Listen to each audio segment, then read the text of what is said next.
প্রিয় দর্শক, আসসালামু আলাইকুম। নুরুল হক নূর বাংলাদেশের একজন আলোচিত জাতীয় নেতা, যাকে আক্রমণ করা হয়েছে এবং গুরুতরভাবে ওনাকে আহত করা হয়েছে। আমরা এই আক্রমণের নিন্দা জানাই এবং ওনার প্রতি শ্রদ্ধা জানাই। দোয়া করি আল্লাহ যেন ওনাকে তাড়াতাড়ি উনি যেন সেরে উঠতে পারেন।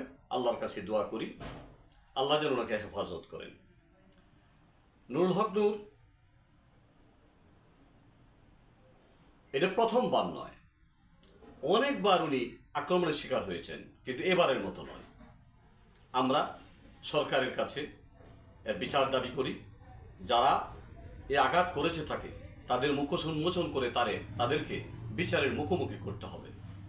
আমরা এই দাবি বা আবেদন জানাই। আজকে 1 সেপ্টেম্বর বাংলাদেশ জাতীয়তাবাদী দল বিএনপি প্রতিষ্ঠার দিন। শহীদ প্রেসিডেন্ট জিয়াউর রহমান যুগের প্রয়োজনে, কালের প্রয়োজনে, গণমানুষের প্রয়োজনে সেদিন এই দলকে প্রতিষ্ঠিত করেছিলেন। যে সময় এই দল প্রতিষ্ঠা করেছিলেন 1978-এর 1 সেপ্টেম্বর, সেই সময়ে এই দলটি খুব প্রয়োজন হয়ে পড়েছিল। কারণ তৎকালীন সময়ে বাকশাল প্রতিষ্ঠার মধ্য দিয়ে বাংলাদেশে যখন রাজনৈতিক দল বিলুপ্ত ঘোষণা করা হলো, জিয়াউর রহমান এই দল ঘোষণার মধ্য দিয়ে উনি বহুদলীয় গণতন্ত্র প্রতিষ্ঠা করলেন। সকল সংবাদপত্রের স্বাধীনতা দিলেন, গণমানুষের কথা বলার স্বাধীনতা দিলেন, লেখার স্বাধীনতা দিলেন, শ্রমিকের স্বাধীনতা দিলেন। এক কথায় সারা বাংলাদেশের মানুষের অবাধ স্বাধীনতা সেদিন প্রতিষ্ঠিত হলো বাংলাদেশে। এই দলটি সেনা ছাউনিতে হলেও দলটি ছিল খুবই প্রয়োজনে। বাংলাদেশের যত মেধাবী লোক ছিল প্রত্যেক কর্নার থেকে লোক এনে দলটিকে প্রতিষ্ঠিত করেছিলেন সেদিন। উনি তখন মানুষের প্রয়োজনে, দেশের প্রয়োজনে ওনার যে ব্যক্তিত্ব, ওনার যে সততা দলকে প্রতিষ্ঠিত করতে সাহায্য করেছিলেন। মানুষ ওনার প্রতি বিশ্বাস ছিল, ওনার প্রতি আশ্বস্ত হতে পেরেছিলেন সেদিন জনগণ।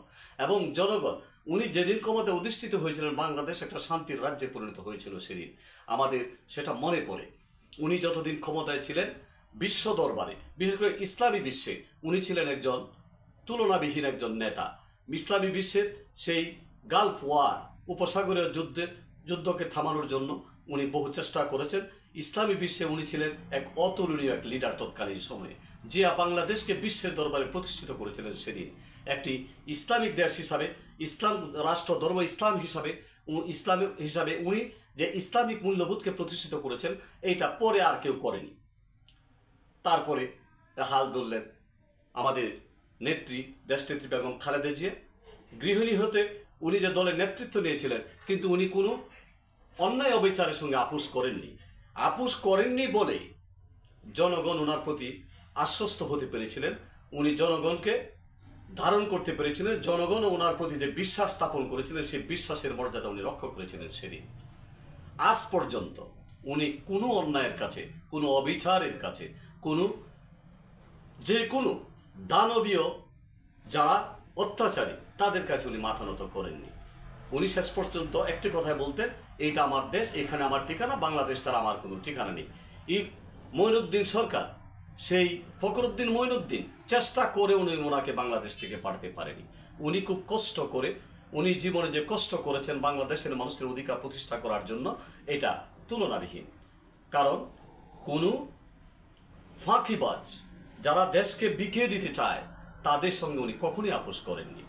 এরপর নেতৃত্ব নিলেন আমাদের নেতা জনাব তারেক রহমান। শুধু লন্ডন থেকে দেশের নেতৃত্ব দিয়েছেন, দলের নেতৃত্ব দিয়েছেন, দেশকে একটি জায়গায় নিয়ে গেছেন, দলকে একটি জায়গায় নিয়ে গেছেন। মানুষ বিএনপির প্রতি আশা করে, বিএনপির প্রতি তাদের যে বিশ্বাস, এই বিশ্বাস আমাদেরকে ধরে রাখতে হবে।